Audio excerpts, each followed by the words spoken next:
Thanks again for coming. But most of all, we want to have this discussion to learn from your personal, like the personal side of how has it impacted you that you started this startup, and the big model.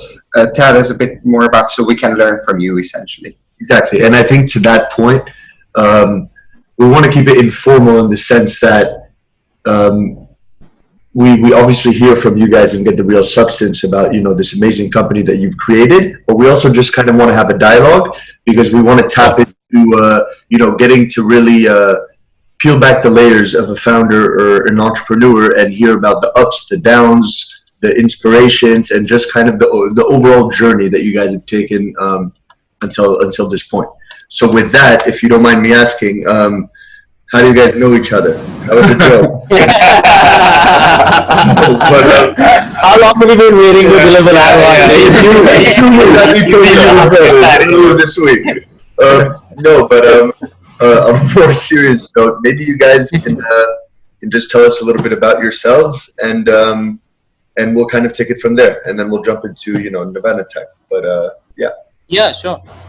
So I this is my second startup. So before this, I used to run a mobile gaming company. It was focused on the Indian market. It's called BYOF Studios, and it was from 2014 to 2017. So 2014 was when the first 100 million Android devices were sold in India. And so that was kind of like a tipping point for smartphone penetration and the beginning of like the next phase that China had seen 3 years before and the US had seen 5 years before, right? So we were entering that phase, and we had that view into what was going to happen over the next 5 to 10 years. So that's when I left my dad's company. So we both worked at my dad's software company. It was a software company that built in-flight entertainment software and content and IP that sold directly to airlines through hardware manufacturers, people like and a couple of others. So we were very well versed in software creation, selling, marketing, etc. But it was for a very specific domain. That's when I started seeing a huge B2C opportunity, not a B2B opportunity, and so decided to go after it. So I spent about 4 years building that company.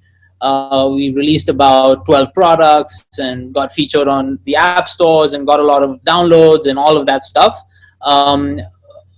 But we were unable to really crack the revenue model when it came to advertising revenue from Indian users. So if you were to, the difference at that time was about like 80x in terms of the money you could make on like a CPM basis between a US market versus an India market. So that means you had to have 80x times the user base to really make a profitable business out of it. Tough equation. So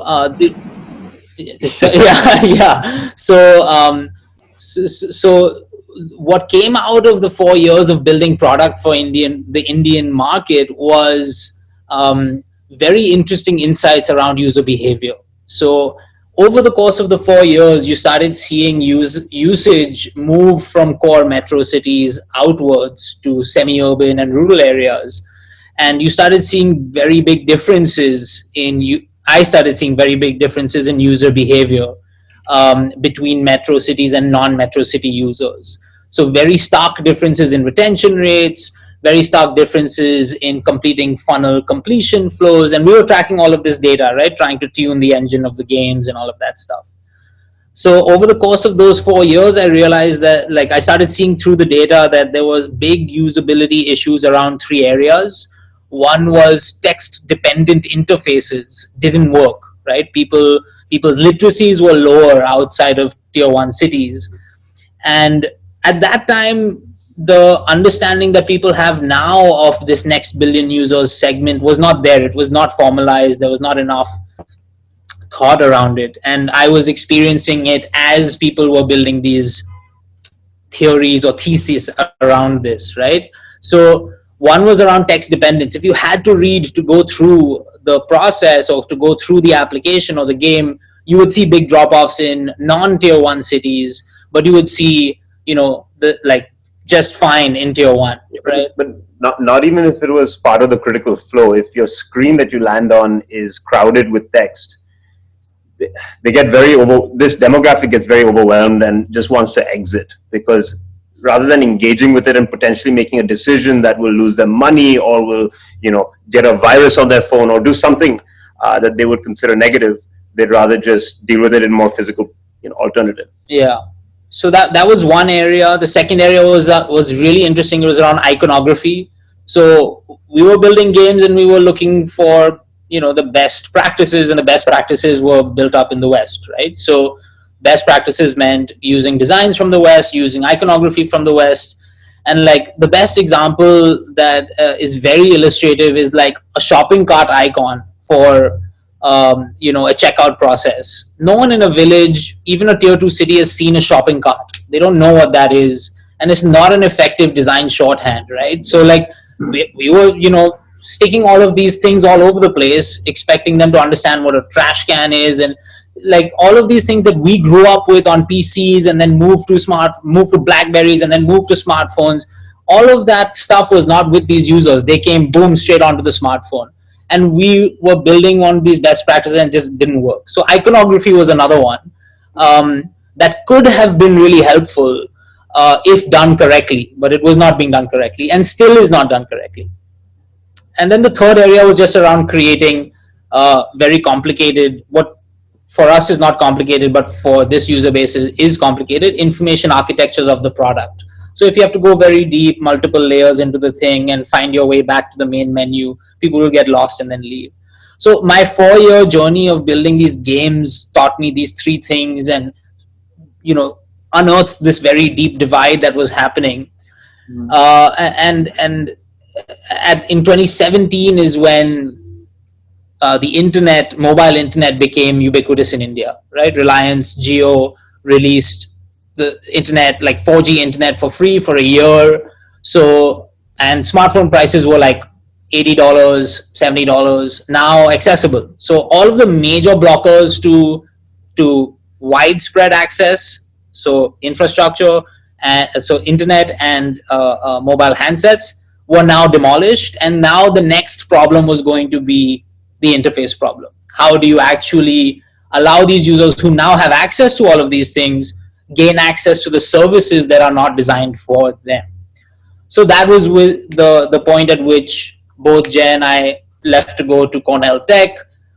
We went with this idea in mind and we built out kind of our approach to how we should solve this problem over the course of that year at Cornell Tech. And so, yeah, that's basically background up until what we did at Cornell Tech. Yeah, and he applied to Cornell Tech saying, this is what I'm going to do at the end of this year. I'm going to solve this problem. So it was very much something he's been thinking about for many years. For me, like I wasn't connected to it from a business perspective. I've just been designated tech support for everyone around me, regardless of who it is, right? So whether it may be domestic help, there are panels that you can draw to technically illiterate and the elderly. They've not been exposed to the same interfaces. So I am the guy who's coming in and they're basically giving me, their bank account details for me to facilitate a payment, which is really scary considering they just want to get it done and they're willing to give that information to anyone in order to make that happen. To disaster. Yeah, from a privacy perspective, from a security perspective, you've lost everything that's been put in place. So it's definitely a problem that I resonated with and I was excited to work on, and I'm glad we got to work on it. I'll give you guys a bit of background about where I come from. Before that, I'm an engineering person. I've graduated from the University of Michigan in 2014. I did my bachelor's in computer engineering there. Shortly after I moved back to work with my father, I was working in the engineering division, working on a content management system for airlines to be able to better manage what content goes on a which plane, essentially, right? Providing them a digital way in which to do that. I worked there for about a year and a half, maybe 2 years, before getting a little bored And then I did what every good engineer does, and I started working for a blockchain company. we were a small startup based out of Mumbai. 5 people working out of like this crammed office that was working on deploying KYC information, know your customer information, on a blockchain network for 5 major Indian banks to be able to freely trust each other and share that information to make a more seamless user experience for their end users. So I worked there for about 8 months, helped them, stand up that product, and then came to Cornell to work on this problem with Raoul. So shortly after we moved back to India, we actually have some interesting stories about trying to validate this problem in New York City, about the Indian demographics. So I actually grew up for most of my life. When I was there. Actually, AK was a part of that. Yeah. So we thought, okay, how do we solve this problem? Look, all these like 500 million users are going to come online, and they're going to come online through smartphones. How do you solve the problem at the ground level? You create a text-independent, voice-assisted, image-based operating system, and you sell that operating system to hardware manufacturers. When we left, it made sense because the Indian OEMs are marketing companies, not innovation companies, meaning they get their handsets from China, they slap their name on it, and they're good to go. So they're more willing to load up custom Android OSs than any other OEM, really. So like Chinese OEMs are not just marketing companies, they're innovation companies, they're software companies and hardware companies, right? So you've got your Vivo, Xiaomi, and a whole bunch, right? I think 5 of them are under the same parent company, but whatever. So when we left, that they accounted for like 45% of the market, the Indian OEMs. So we said, hey, maybe we can, if we do this really well, we could sell to the 45% of the market, and that's like almost 300-400 million over the course of 5 years. That could be a lot of people and could be solving a big problem. When we came back a year later, that market share plummeted to like 6%. The Chinese OEMs just came in and just ravaged the Indian OEMs. None of them exist anymore. Yeah. Right. So we came back, and then there was just no market to be had when it came to an operating system approach. But we built out this whole prototype, and it was like 5 different applications that were housed within one Android launcher, which was locked. So it felt like an operating system, very quick way to do that. And we built it in like a month or so. And so we sent that to AK in Bangladesh. We sent it to our friend in Africa. I sent it to my previous co-founder in India. And I said, hey, just like test this out. Please video the people trying to use it and see what happens. So that was one way we got some testing done. Another way was like, we went to like low literacy NGOs, like people who are taking care of people who are like illiterate or like very old and not able to deal with like just basic literacy or even tech literacy. So but they were like Spanish speakers, not like Indian language speakers. So we were just trying to test like the literacy angle. It was like moderately successful. We got some insight, but yeah, that's basically what we were doing. It was amazing. There. It was amazing. I mean, it was just us, right? Going out to these retirement homes and trying to communicate with these lovely elderly Spanish women that were trying so hard to also understand what was going on, right? But they're just being handed this phone and just looking at us like perfect example of the hustle, the dirty.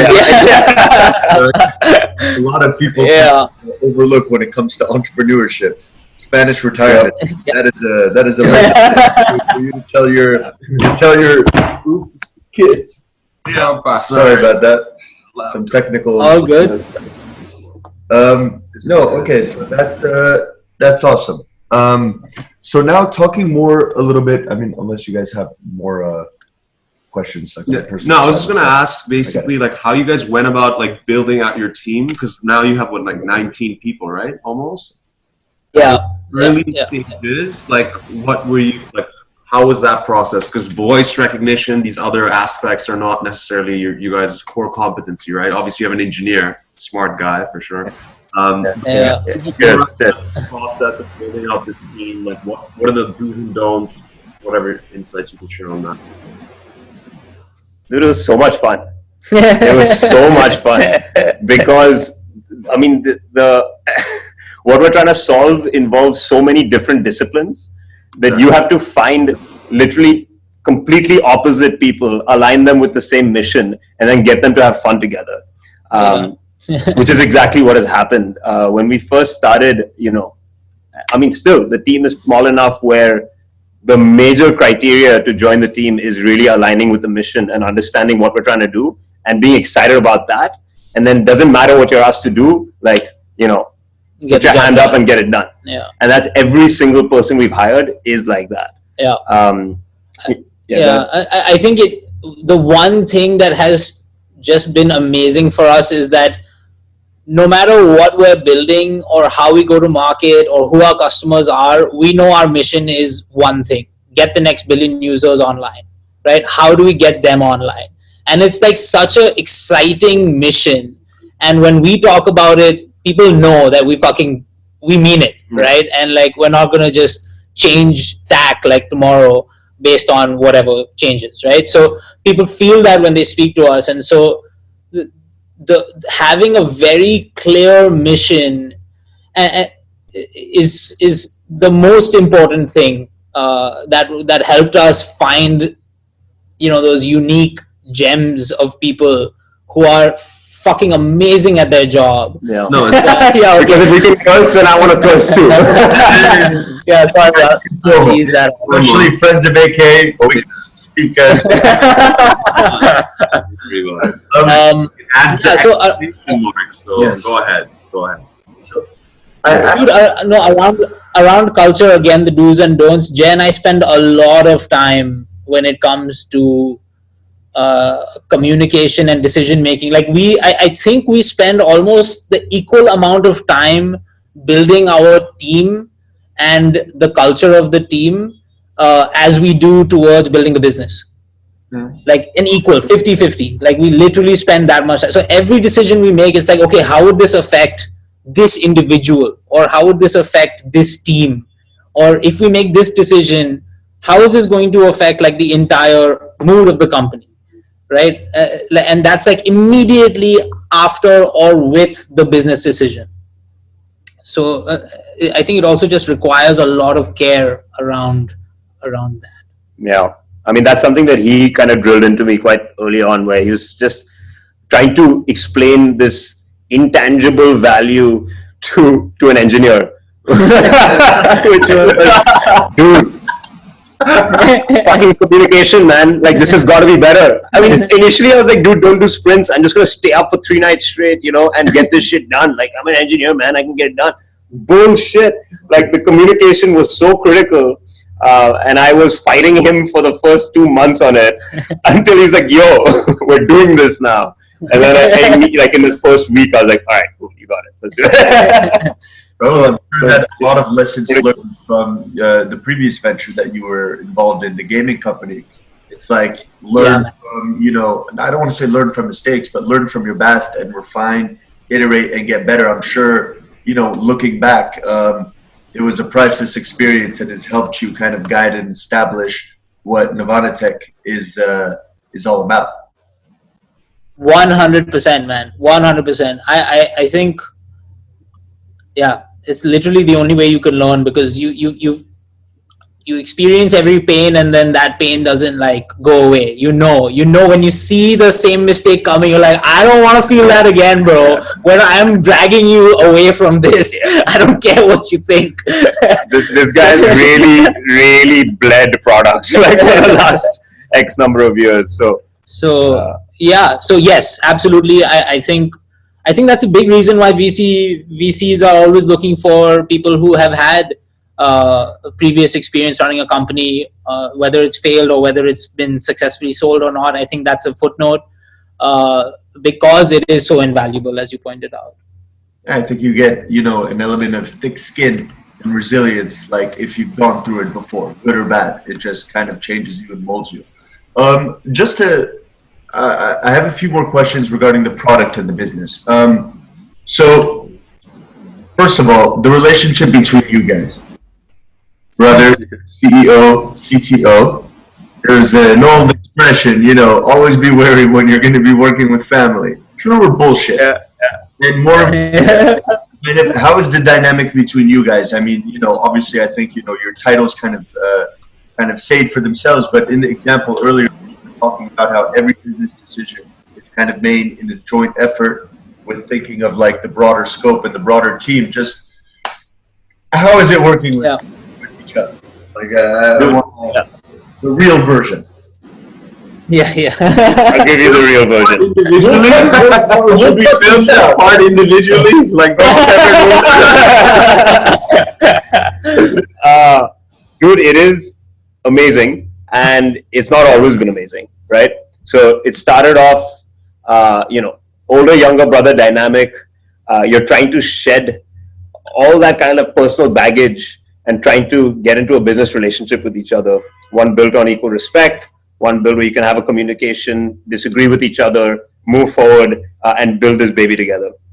And initially, I was also the guy you like hanging out with, and then like there's no downtime, and like you'll be chilling, and then like suddenly one of us will think of something, and then just like bark it at the other guy, like, hey, we gotta do this, you know. And so like there's a no, hold on. He does the most annoying thing ever. Okay, we'll have a great time, right? We'll go out for wings and beer, and like we'll get whatever, somewhat drunk. We'll have a great time, right? We'll listen to good music. We'll get in the car, and we're on our way home. And he says, "Hey, by the way, we have a 7 a.m. meet tomorrow." It's like, bro, like, let me enjoy the few hours that I've had to like just relax. And he just drops that in there, and then just like goes back to his music. And I'm like, so yeah, a lot of communication and just mutual respect. But yeah, that's basically it. So I have, I know initially I said shifting towards the product, but just a few questions. If you guys aren't responding, I completely understand, because I'm sure some of it is confidential. But, you know, launching a company, especially in this space, in the tech space, where you're working with a lot of engineers and everything like that, what's the funding story, or the way that you guys kind of approached it? Was it a lot of personal funds that were put in the company to get it from 0 to 1? Did you guys start looking at friends and family immediately? Have you gone through a round of seed funding with different angels? I'm just trying to get a sense, because you said you have 19 employees now, and the company is what, slightly over 2 years old? Yeah. Just about 2 years. Yeah, just slightly over. Yeah. 2 years. So if you don't mind sharing, again, like I said, whatever. Happy to share, man. I think we have a fairly unique funding journey. So we built out the prototype at Cornell Tech. Cornell Tech, we won the startup award there, and so we got like $80,000 in investment. You know, just like pre-seed funding, right? Like just here, go and get started. That was there, and then we aggressively went after grant funding. So we realized that we have a social funding story. There's a lot of social impact money out there, and there's a lot of like competitions and, you know, people who are trying to work on financial inclusion and digital inclusion, trying to fund digital inclusion and financial inclusion. The Gates Foundation, JP Morgan, Dell Foundation, all of these guys are out there, and they're all like, hey, which company is trying to solve this problem? Not NGO, which company? Yeah. So I think it had to do with timing. So anyways, we went after a lot of grant money. So to date, successfully. So now to date, I think we have raised about another $120,000 or $50,000 worth of grant money. And then along the way, we've also made revenues, right? So one big part of the company, that because we're so focused on this segment, there's a lot of discovery that needs to happen in terms of how to create the product. To discover and get access to the user, you need to actually solve the problem of a specific company. Then they'll pay you to do that. So we got paid to do those things. So one is we got paid to do our own research. Two, we got paid to create our own, whatever we were building, we only took on projects that we knew we could abstract into something that could be used somewhere else. And we made sure all of our contracts allowed us to do that. And so we did that. We did the research with them, we built product with them, and then everything that we built, we abstracted and then continued to build our SDK alongside that we could then sell to other businesses. So we started making all of that revenue as well. And so that's our only funding to date. So we have not raised a seed round yet. We will raise a seed round once we are in the market with one or two significant bank customers, which should have happened by now, but because of COVID, things have moved. But within the next 6 months, we will be out there with, I would say, around 500,000 monthly active users. So that's kind of, and right now we're at like 5,000, right? So the moment we get those two customers on board is when we will then go to the market. Until then, we will subsist on revenues and grant funding. So, we're in the running for 2 more grants, large grants. And so we balance it in that manner. Yeah, it's been really encouraging to see, a lot of these competitions or grants that we're receiving have judges or have people who are responsible for it that really understand the problem that we're trying to solve, understand that it's a discovery process, which is kind of difficult to imagine, right? Like you're saying, look, the product is not clear yet, and here's what I'm willing to do, and we're the right guys to make it happen. So it's really encouraging to see that the world is moving in that direction and understands what we're trying to accomplish. So, okay, that's interesting. Sorry, Raoul, go ahead. I think the fact that we're a B2B company also allows us to kind of chug along that way, because we can make those revenues. It's not like give me $1 million, let me burn it and get some users and show big metrics on usage as a B2C company. So I think it's a very different journey. Okay. So with regards to like what you mentioned was interesting with regard to VCs, like first you wanted to show the viability of it and like show the top line growth, and then you wanted to go to the VC route, for example, right? So No. I'm packaging it nicely. We've spoken to every VC in the country. Okay. So you also mentioned that when you looked at the India market, all these OEMs were dominated by Indian company manufacturers. And now Chinese. So have you pivoted on the way to this B2B, or already for Navana Tech? Was it from the start super clear where you're headed? What are the target customers, the largest target account, and so on? Yeah. So when we started, it was the operating system play, right? And when we came back to India, we realized, look, there's no market. If we're trying to sell to like 3 companies, that's a pretty scary proposition. So we immediately hit the ground in the field to figure out what is another good product to build that could solve the same problem. The same problem being, how do we get to millions of users and help them access quality of life services? So then we started seeing, okay, maybe we can do this B2C. What would we have to build? Or how do we go B2B? Okay, fine, this user base is pretty difficult to reach. Maybe we need to go through existing businesses who are currently serving them physically. And so, okay, maybe we need to enable their digital transformations. And how do we do that easily? Okay, we need to create a product that demonstrates the onboarding, retention, and transacting nature of our product for this user. And that took a year to get to after we came to India. So we spent a year traveling the country, going to 8 different states, speaking to 500 different users and speaking 10 different languages, spending an hour SDK allows businesses to voice. Did you lose me? Yeah, no, we're back. Just the last 10 seconds. Sorry, guys. Okay. So where did you lose me? Do you remember? We were traveling a map with 500 users, spent 1.5 hours with each other.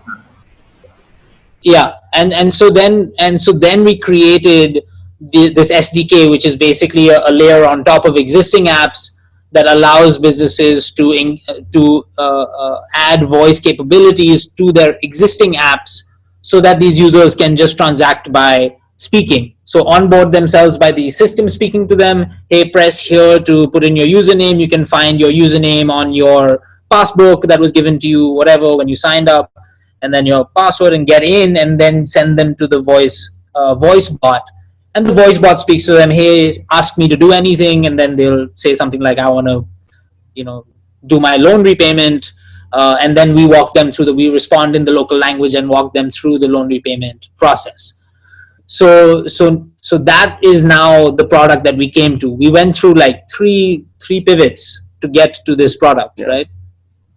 2 pivots to get to this product. So no, it was not super clear. What was super clear was, what is the problem we want to solve? And then we meandered our way to figure out what is the right approach. I mean, we built like multiple he's saying 3 products, right? But we built multiple variations of each product. In the first 6 months, the year that he was talking about where we were doing the research, I mean, we were sitting and designing in the car on the way to a research spot because the product was changing so rapidly because we were getting new insights about each individual component. And so we wanted to test out new things every single time until we came to this kind of combined functionality. All right. So link to this, we'll post it with in our LinkedIn post. Yeah. All right, sounds good. Next is okay.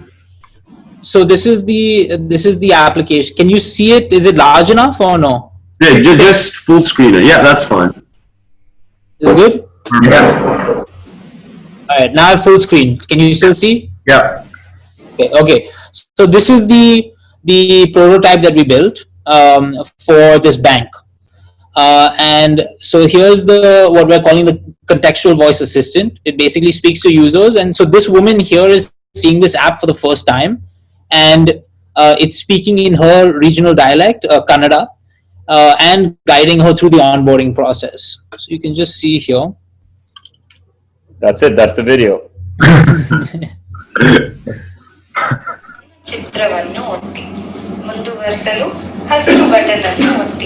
So this is a Ujjivan customer. She only did education till the 5th grade and is basically completely illiterate.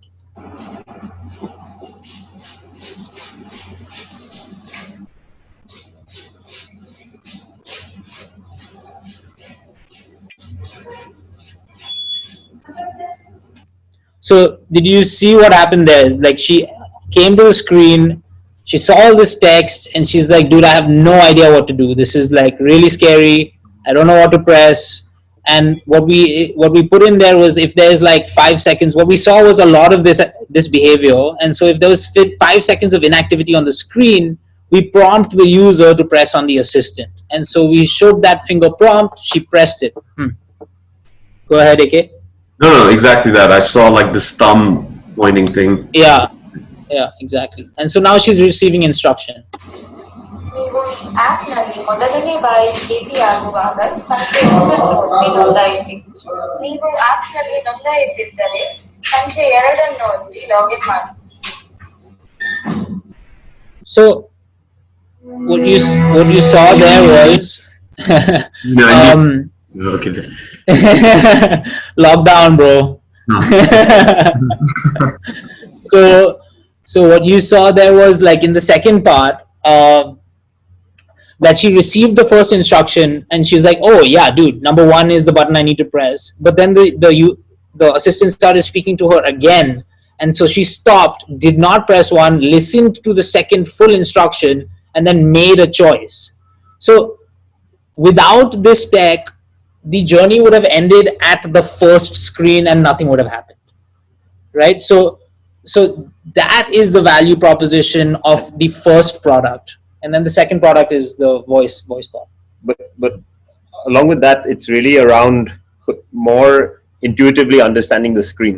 So even if she was to get assistance from someone else, the kind of instruction she would receive is press this button, press that button, press that button, put in a number here and press this button. And then it's just that flow of like remembering different buttons that is being used to actually complete a transaction. It's not understanding this is the screen from which I make a decision about whether I am a registered customer or whether I need to create a new account, right? This is a screen where I have to choose my accounts. They're just going to remember I need to click on this button, and that button happens to represent their savings account. And so even having someone intervene in a physical capacity is less valuable because the user doesn't get an understanding of all the features and functionalities that they can make use of. Sorry. I have two quick questions regarding the product. So is it mainly for illiterate demography, or is it only also for children you're targeting? So more like children, like gaming apps and so on. And that brings me to the other one, which is, do you educate these people to learn how to navigate in normal apps, not just in to read? Yeah. So you want to take it? But So the first one is that our focus is on lower literate adults. So between 18 and 60, male and female. And there are 300 million people in India who are completely illiterate. And so that does not even include this lady. This lady is a 5th grade pass out, right? So she's considered low literate. And so the number that includes her is closer to 500 million people. So that's our demographic, and enabling them to access quality of life services through the smartphones that they already have. Today, they only use it for communication on WhatsApp and entertainment on YouTube, TikTok as of 2 weeks ago, but not anymore, and like other types of entertainment videos, right? So that's what they currently use it for. Our goal is to expand that. And to answer your other question, our technology is not an application. It's an SDK. So we provide other businesses the ability to access our technology to be able to layer on top of their screens. So this is, easily deployable on a banking application or healthcare app or whatever else, government scheme finder, like all of that stuff. So short answer is no, we're not in the business of educating people. We're in the business of opening up access to services. That's what we're trying to do. We're trying to improve their quality of life through the access of services. Amazing mission, guys. Do you do anything with the data you gather? Yeah, for sure. I mean, Don't sell it to Facebook. Exactly. Do you sell it to? Not just to reiterate machine learning tools that you guys have, but more like, do you sell it to ad agencies or insurance companies? No, absolutely not. The only thing that we sell when it comes to data is to our own businesses around the usage of our technology in their apps, in their applications. So to give them an analytics dashboard, here's where your user pressed the assistant, here's where they dropped off, whatever, for them to make better product decisions. And then the other use is obviously for our machine learning models. We have 22 Indian official languages and we have 1,600 dialects. So the speech recognition problem is massive, and where that's really where the value is. Even the product that I showed you the video of, it's not so exciting as a technology. It's a pretty simple piece of tech. The value really comes in managing when you're a big bank, you are trying to serve 12 languages. How do you as a product developer manage all of those things and all of those changes across 12 languages, and anytime you want to make one change? So you're never going to do it, and no one does it. We make that easy. Yeah, and understanding how to communicate. I mean, this will pop up even when we're talking about the ability to recognize speech. But like an Indian language isn't like a typical language because you're mixing in like 60-30, it'll be a regional language with English keywords. And that's what they're most comfortable with hearing and speaking. So for instance, when it comes to banking related audio, you don't want to use the regional language equivalent for repayment. Oh, no, not repayment, like account, for instance, right? You would want to use the English word to describe that. And so you need to have the expertise of when to use what kind of language in order to be most effective in your communication. I think we have time for one last question. Yeah. So, Let's do that. yeah, we'll do a picture as well. Yeah. So one last question: like, you're in a space where you guys have a first movers advantage in a sense. Is like how difficult Such is MBA it? students. Yeah, MBA. That's what we've been taught, that there is no such thing, because it's actually more difficult when you don't have competition and you're the ones who are the explorers. So if you can just give some insights on that, like how has that been for you? Like, yeah, go ahead. Yeah, we're creating a market. So like no one knows how to view us. Everyone's like, who are you guys like? Where are the competitors? And we're like, dude, I don't know. Like, here's my solution. Here's your problem. Here's my solution.